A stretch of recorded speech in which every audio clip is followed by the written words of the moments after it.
मैं और माजरा साहब दोनों ने 2 लोकसभा क्षेत्र कवर कर लिए।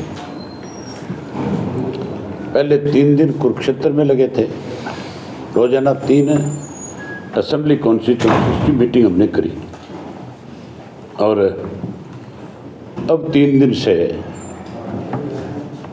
पहले हमने नरवाना किया, नरवाना, टोहाना और रतिया, उसके बाद फतेहाबाद और एलनाबाद और रानिया किया।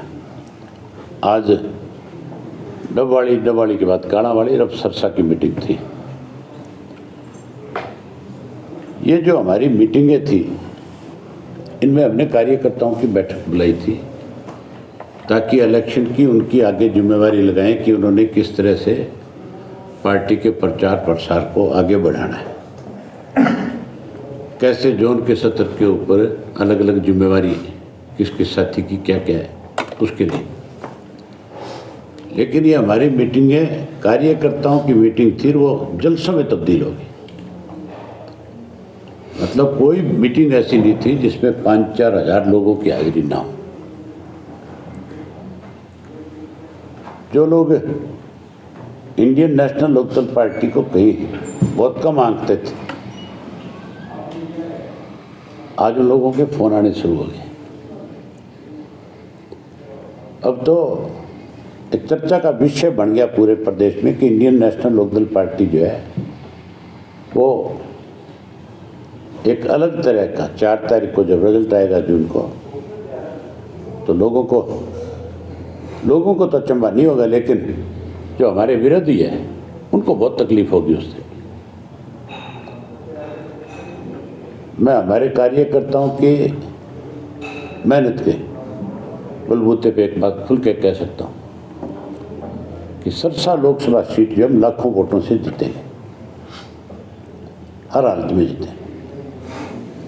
ये सारी इकट्ठे भी हो जाए ना, जैसे मुझे इलाहाबाद में हराने के लिए इकट्ठे हुए थे और मुझे लोगों ने जिताया था, उसी तरीके से आज उत्साह है सब में कि हम हर हालत में अंदर सरसा को जीतेंगे। आगे 6 तारीख तक की हमारी मीटिंग और है।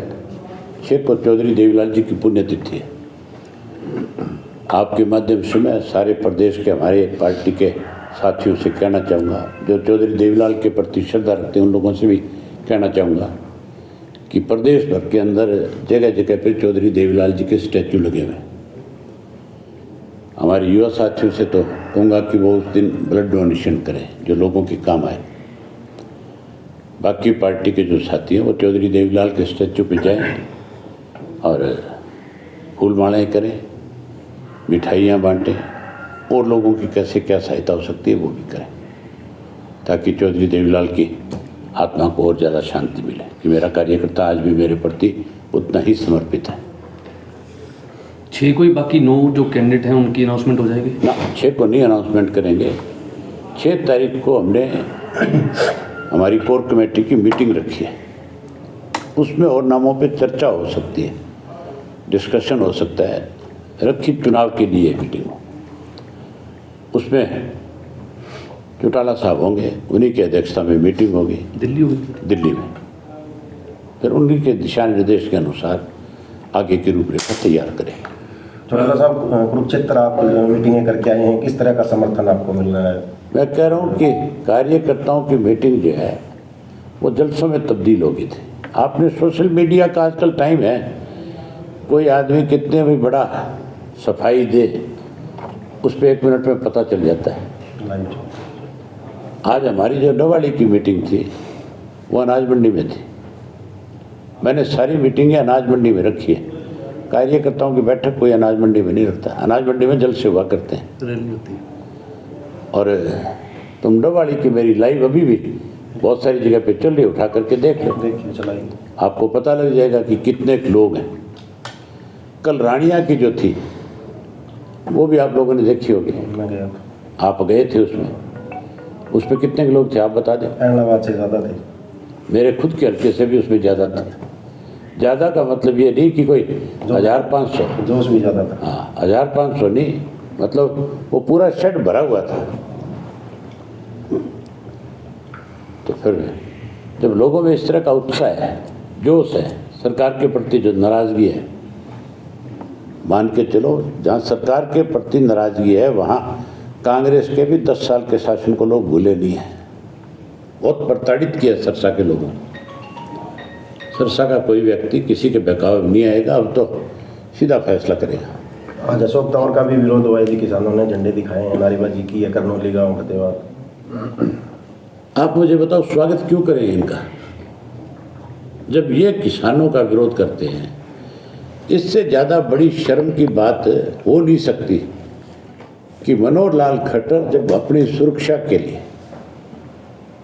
सरकार से मांग करता है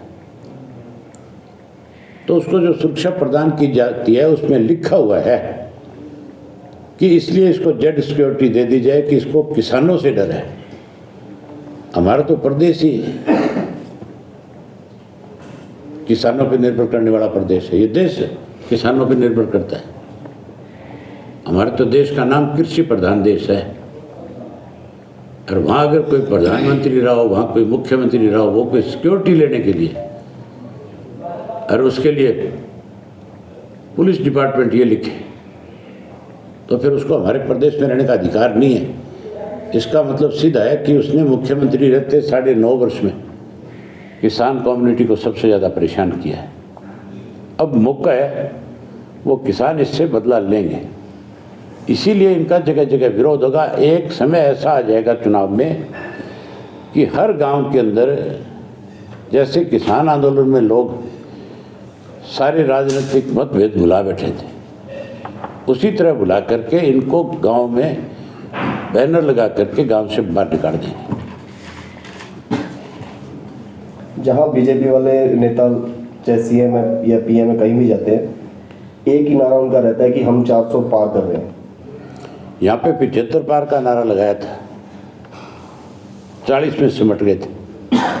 कुछ स्वार्थी थे, भूख ज़्यादा थी, सत्ता में जाना चाहते थे, उनकी वजह से सरकार बन गई। तो 400 पार की बात करते हैं, जो हरियाणा के 10 की 10 जीतने की बात करते हैं। सिरसा तो तुमने अपनी आंख से देख ही लिया, 400 पार नहीं है, 200 पार भी नहीं कर पाएंगे। ये जो ईडी है, ये ईडी ही ले बैठ जाएगी। आप किसी को दबा करके, डरा करके, धमका करके वोट नहीं ले सकते। दिल जीत करके तो ले सकते हो, किसी के लिए अच्छा करके ले सकते हो, लेकिन वैसे नहीं। भाई साहब, एक तरफ तो बीजेपी कांग्रेस मुक्त भारत की बात करती थी, कांग्रेस युक्त बीजेपी होती जा रही है, कैंडिडेट नहीं मिल रहे इनको। पिछले लोकसभा के चुनाव में जिन लोगों को इन्होंने टिकटें दी थी उसमें मैक्सिमम कांग्रेस से आए हुए लोग थे। अब की बार हरियाणा में 10 में से 6 कांग्रेसी हैं, तो फिर ये ना तो कांग्रेस मुक्त करना चाहते हैं, ना भाजपा मुक्त करना चाहते हैं। ये मिल करके इस देश को लूटना चाहते हैं दोनों पार्टियां। ये जो नेशनल पार्टियां हैं, ये रीजनल पार्टियों को उभरने नहीं देना चाहती, उनको ख़त्म करना चाहती है। एक्चुअल में प्रदेश का फ़ायदा जो होता है वो रीजनल पार्टी से होता है। रीजनल पार्टी के लोग जो है वो प्रदेश के हितों के बारे में सोचते हैं।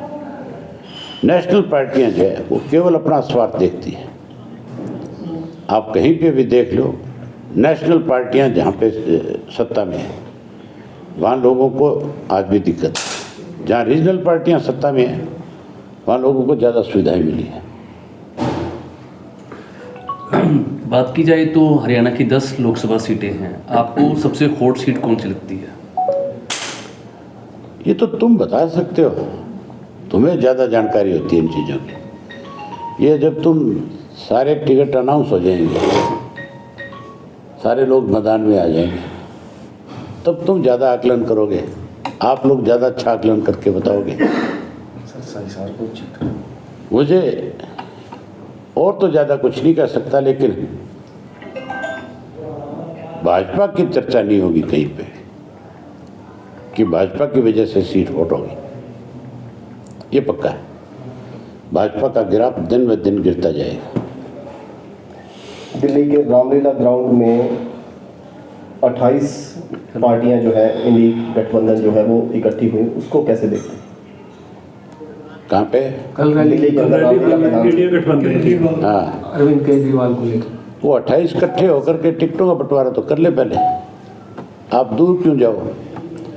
आम आदमी पार्टी कांग्रेस का समझौता है, इससे ज़्यादा बेमेली बात नहीं हो सकती। पंजाब में आमने सामने लड़ रहे हैं, हरियाणा में समझौता करते हैं, दिल्ली में समझौता करते हैं।